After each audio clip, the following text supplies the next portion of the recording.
Então, vamos entender aqui o que é esse contexto da saúde.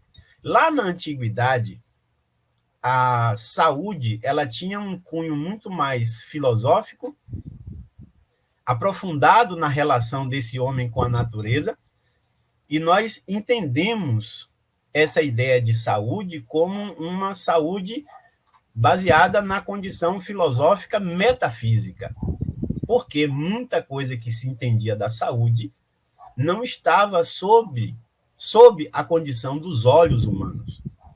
Se colocava muito os aspectos da saúde dentro de uma construção mais metafísica do que física.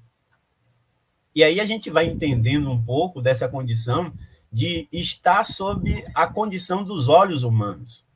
Se nós voltarmos lá na antiguidade, vamos entender, por exemplo, que doenças causadas por bactérias, por vírus, não eram doenças ainda formalizadas como bactérias e vírus, porque bactérias e vírus eram invisíveis aos olhos humanos, não havia nenhum tipo de aspecto de equipamento que pudesse identificar.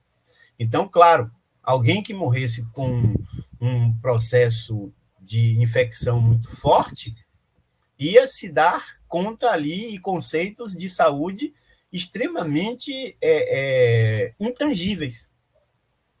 Então, quanto mais foi o tempo passando, mais se entendeu que aspectos intangíveis eram tangíveis. Então, a bactéria que antes não era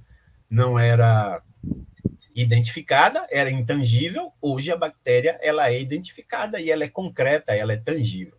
Então, essa ideia da tangenciabilidade, ela é uma ideia muito que se baseia muito ainda na condição que temos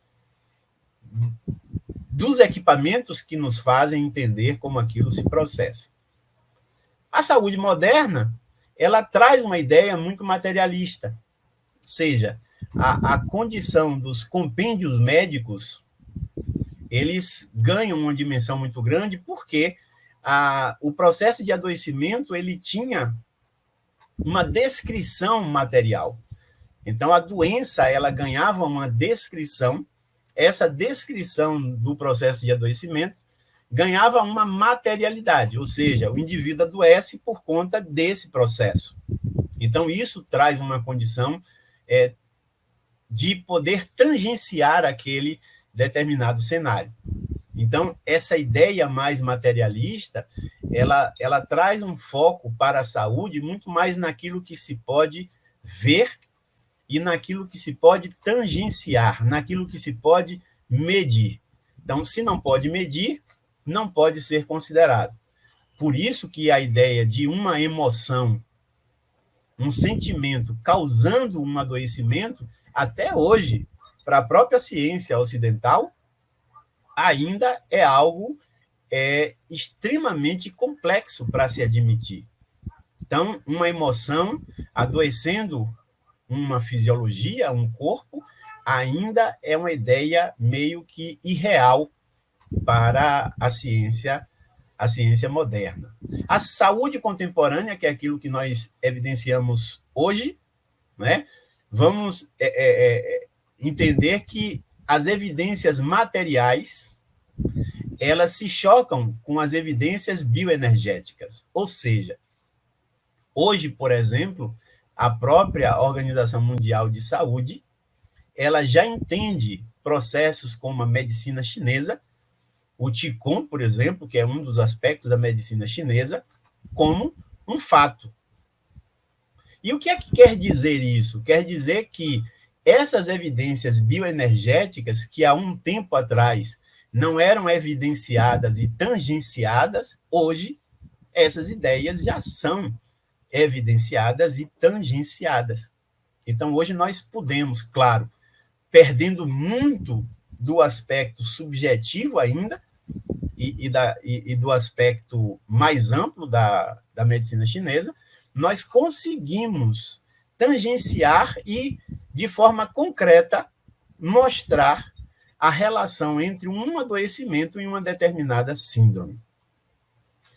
Questões que não são colocadas dentro da ciência ocidental, como algo que possa ser concretamente evidenciado, na medicina chinesa, essa relação ela é feita.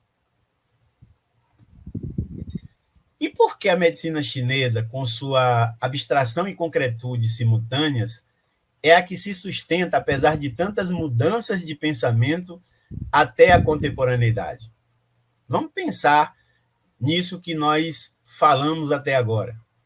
Por que é que essa abstração e concretude, que são simultâneas, ou seja, o pensamento da medicina chinesa, o pensamento, por exemplo, do Qigong, ele trabalha o aspecto da abstração, que é o trabalho com energia, e a concretude, que é o trabalho com o corpo.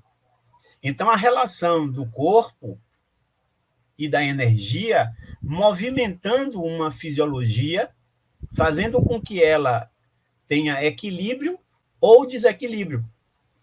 Então, por que a medicina chinesa, e aí, mais especificamente aqui no nosso caso, o Qigong, ele tem tanta força? Porque essa relação ela é cada vez mais evidente. E aí a gente pode dar como resposta o seguinte: aspectos intangíveis antes, como emoção, sentimento, pensamento, são os grandes mobilizadores da energia que produz a saúde. Ou seja, essa energia produz a saúde na relação entre os órgãos e as suas funções bioenergéticas.